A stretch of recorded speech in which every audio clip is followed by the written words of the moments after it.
But before you know it, their ways of acting would slowly find a common ground and blend in with others. Certain phrases would be picked up, and certain mannerisms would be adopted. They're like little tweaks and adjustments, not to change the person, but to create who they will become. It's how humans are shaped, to connect with each other. Good morning, everyone. I'm Prey, and today I'm here to talk to you about human influence and why we belong together, not apart. As individuals, our identities are shaped by our surroundings, influencing in how we communicate, present ourselves, and behave. As we grow older, these identities are constantly shaped by our surroundings and the people around us. Uh, these changes happen both consciously and unconsciously in the back of our mind. And this happens because as human does, we have to fit in order to survive. A very noticeable example of the conscious change is from earlier this school year. When the school year first started, no one in my class knew each other quite well, as students from different homerooms were put into a new arrangement of classes. There's this one guy in my class, though, who was extremely extroverted. When you enter the classroom, you'll hear him saying out this one strange habit of his, calling each other by their parents' names, a playful sign of intimacy. Soon enough, people around him started doing so too, because when he does it, everyone would laugh along. The people around him changed themselves to fit in with what people like. After a short while, everyone in the class was following along. Now, when you enter the classroom, you'd hear at least someone yelling out, Apple, May, A, Nancy, Sin, etc., and insert it into as many sentences as possible. And that's just how it's like for our class now. A childish joke that connects all of us together. This change isn't just social, it's also biological. I'm so sorry, please excuse me. Did anyone else also feel that? I didn't think I slept quite well last night. I'm starting to see a few people in the audience yawn as well. This is actually a phenomenon called the yawn contagion. It happens when one person yawns and triggers a chain reaction for others to yawn as well. And strangely, this also happens with animals other than humans. Frans de Waal, a Dutch American primatologist and ethologist, wrote an essay about this called Monkey See, Monkey Do, Monkey Connect, based on his observations on chimpanzees and their behaviors. As it turns out, the yawn contagion isn't the only biological mimicking that happens, because it also occurs with our emotions. That's where sympathy and empathy comes in. The ability to step into others' shoes and feel what it's like in their situations comes from our shared biology and emotional experiences. This allows us to create a web of connection with others instead of being isolated from the world around us. We influence each other no matter how we may look or sound or act differently, because together we are joined as a whole. Just as British poet John Donne once said, no man is an island entire of itself. Every man is a piece of the continent. However, being a part of the mainland doesn't mean we must be carved into uniform shapes. What it actually means is that we can be our own unique shapes, like puzzle pieces that fit together. And just like these puzzle pieces, we changed ourselves to fit in with our surroundings. The edge of one piece can change the edge of another piece and how they look like. But if that's how humans are naturally shaped to be, then why do some of us still choose to divide? For ages, people have used stereotypes to put blames onto others and hate on them just because they might look or sound or act differently. But hate thrives when these stereotypes exist. These stereotypes make people forget that others are one of us and make them see others as aliens. These stereotypes are used to justify cruelty against other societies. They are used to make anything degrading be said and done without any consequences because at that point it doesn't matter anymore. These stereotypes are not just dangerous, they lead to violence, discrimination, and suffering. They have shown there are many examples in histories that have shown these in the form of labels. The labelings of Africans as unintelligent, Native Americans as savage and brutal, Muslims as terrorists, people with mental disabilities as mad or crazy, women as inferior, and men as emotionless, and so many more names than you can think of. These examples I'm giving you did not just come out of the blue. It came from people like Ota Benga, who had been placed in a zoo alongside monkeys, described as a lesser evolutionary state of human simply because he was a Congolese. Or Riz Ahmed, an actor who had been looked down upon multiple times at airports simply because he was a Muslim.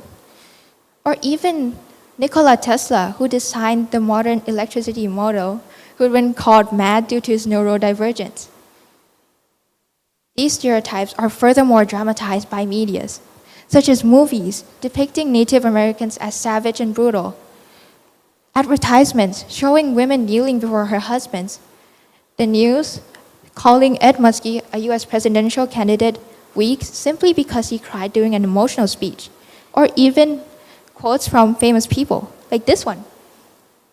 I do not wish women to have power over men, said Wollstonecraft, a philosopher from the 18th century. And honestly, I absolutely agree with this quote, and I believe many other women do too. That doesn't sound quite right, does it? Please allow me to check my notes again.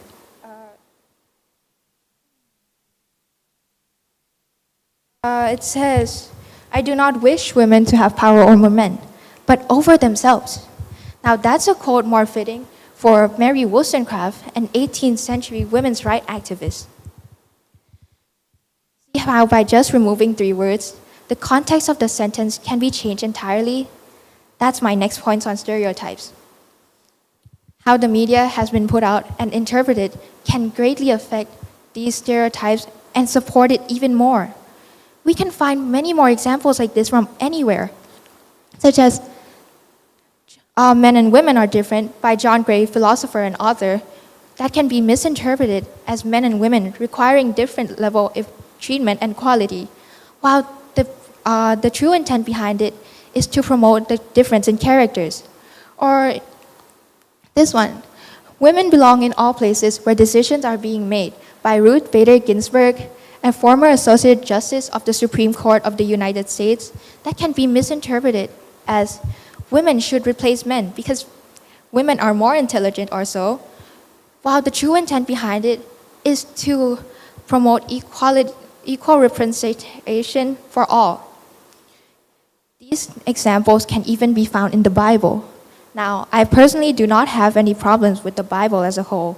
What I do have a problem with is how easily it can be misinterpreted at times. So now that I've got that out of the way, I'd like to bring up a discussion of this one verse. Ephesians 5:22 says, Wives, submit to your husbands. Just this verse quoted alone, as many Bible verses are, it can be very misleading. But if provided with context 3 verses later, Husbands, love your wives, by Ephesians 5:25, you can clearly see how the Bible is intended to teach us about the reciprocation between married couples. How many times do you think these quotes has been misinterpreted and misused? How many times has quotes like these been taken way out of their context? Think about it. Not just how many times this or that has been done, but how many lives were and still are affected by it. How many lives were and still are being mistreated? How many lives were and still are being kept away from their fullest potential? These lives are and will still be affected as long as we let these stereotypes affect it. As shown into my life as two different examples, I have known two men who believe that emotions are the enemy of success. They let this belief damage their life bit by bit until it fell apart. One of them chose to close up, buried it all inside, but the effects of it surfaced anyway. Cracks appeared in his relationships and eventually caused permanent damage to it. Without realizing it, he kept people away from who he really is, and eventually he has no one to talk to anymore. The other man, however, had been suggested by a friend to talk to a psychologist.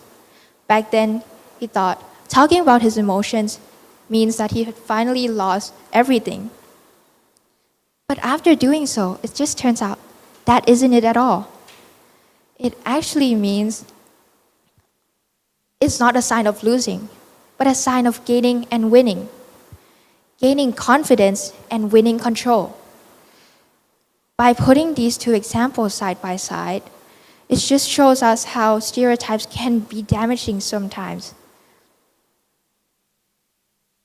But it doesn't really matter if one of them chose to overcome it or the other just chose to accept his fate as it is. Because in the first place, stereotypes should not have existed at all. Stereotypes are more than just misunderstandings. They're rooted in historical power dynamics and systemic biases that will chip away at people's lives bit by bit.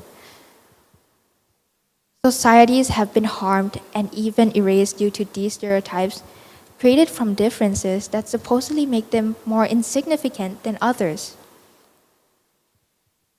But these differences should not be allowed to let us justify hate onto anyone else at all. Because just like those habits we pick up from each other, humans are more joined together than we realize.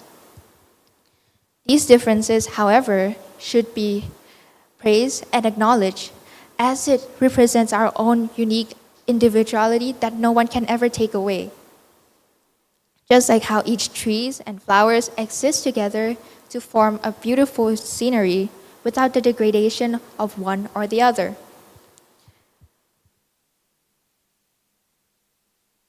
And that's what we should be like. We should realize the connection within us and recognize that everyone has a heart just beats like our own. Hate will become hard to justify then, and compassion will become a more natural response. In the end, we'll always influence each other no matter what we do. But the real question is, what kind of influence are you choosing to be? Thank you.